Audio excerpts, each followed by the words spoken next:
नमस्कार। मैं डॉक्टर धर्मवीर गुर्जर, सहायक आचार्य भूगोल विभाग, भरतपुर, एमएसए कॉलेज भरतपुर। आज हम बीए भाग प्रथम वर्ष के राजस्थान के भूगोल से बहुत ही महत्वपूर्ण और बहुत ही इसको कहते हैं कि रोमांचकारी टॉपिक है, उसका अध्ययन करने जा रहे हैं। जिसमें सबसे बड़ी बात ये कि राजस्थान का जब हम कहीं अन्य जगह पर नाम लेते हैं तो उसका सदैव सबसे पहला दर्पण आता है कि राजस्थान का मरुस्थल, और मरुस्थल से ही मरुस्थलीकरण हुआ है। यानी कि किसी समय विशेष या बिंदु विशेष में मरुस्थल का विस्तार, मरुस्थल की अभिवृद्धि, मरुस्थल की वृद्धि कितनी हुई है, उसकी क्या स्थिति है, वो हम मरुस्थली कहते हैं, मरुस्थलीकरण कहते हैं।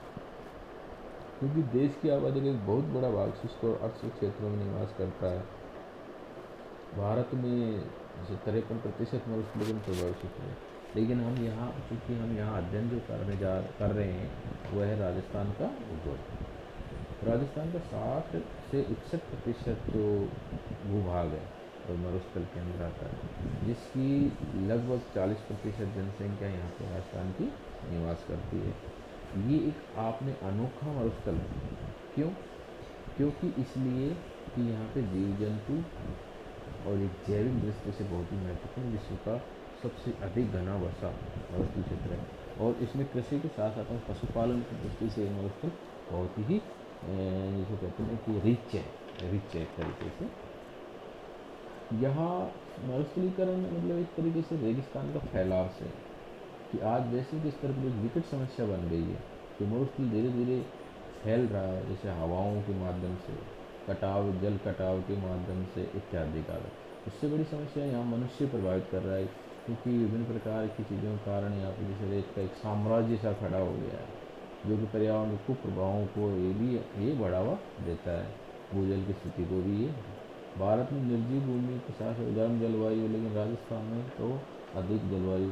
यहाँ के जो वर्षा का जो स्तर है वो बहुत ही निम्न है, कम वर्षा पाई जाती है ना। यहाँ लू की अधिक प्रकोप, तापमान अधिक पाया जाता है यहाँ क्षेत्र में।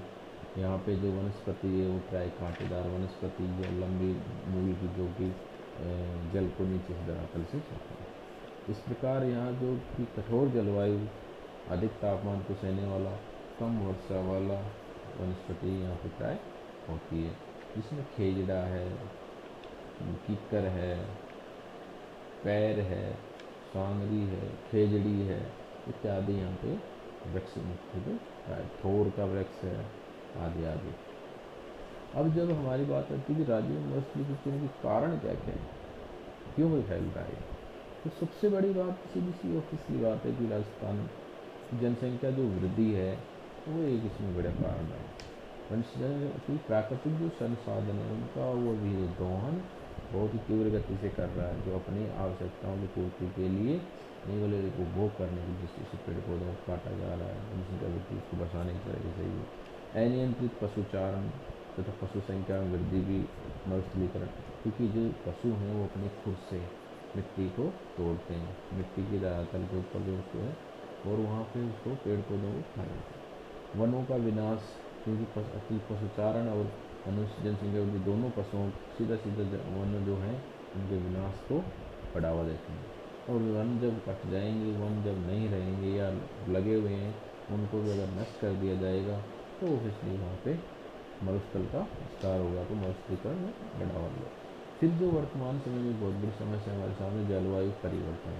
जलवायु परिवर्तन से कुछ अच्छे तो कुछ बुरे दोनों प्रकार के प्रभाव हमारे को समीचीन होते हैं, दृष्टिगत होते हैं, दिखाई देते हैं।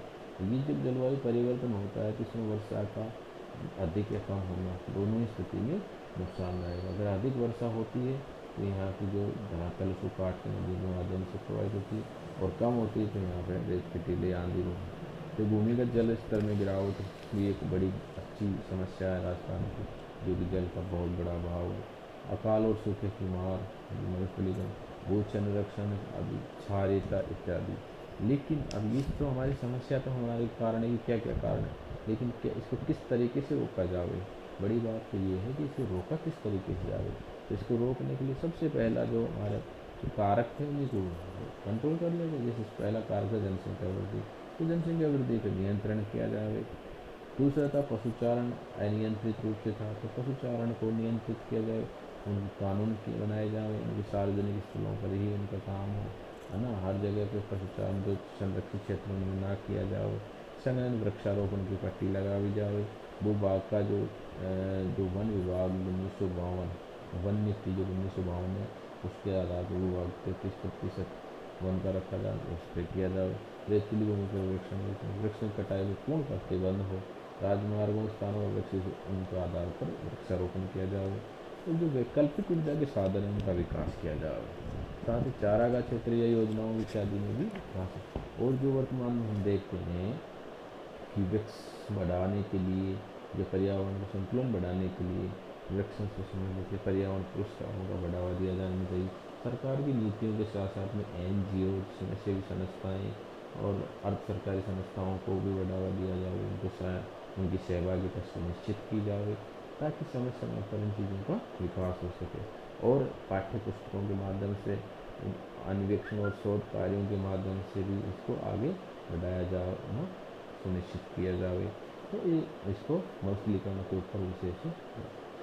वरना क्या होगा कि मरुस्थलीकरण एक ऐसी समस्या है जिसका ध्यान तो बहुत कम जाता है, लेकिन विनाश बहुत बड़ा कर देती है। सबसे पहला प्रभाव ये जो वहाँ की जो धरातली स्थलाकृति उसको परिवर्तित करती है, जहाँ पे वनस्पति को नष्ट करती है, साथ ही भूजल को नष्ट करती है, और साथ ही वहाँ की जो कृषि है जो वहाँ उसको नुकसान करती है, कृषि का वहाँ पे। क्योंकि जब धरातल को प्रभावित कर देगी, वहाँ की मिट्टी प्रभावित हो जाएगी, तो कृषि भी निसंदेह वहाँ पे प्रभावित होगी। इसलिए जो राजस्थान की जो मरुस्थलीकरण जो बढ़ा होगा, इस पर एक बड़ा युद्ध स्तर पे एक जिसको रणनीति तैयार की जाए, और उस रणनीति के तहत कार्य को संपन्न किया जाए, जिससे कि मरुस्थलीकरण वृद्धि हो रही है, मरुस्थलीकरण हो रहा है, उसको रोका जा सके। और साथ ही इसको राजस्थान को बेहतर और विकल्प हरा भरा राजस्थान बनाया जा सके। धन्यवाद।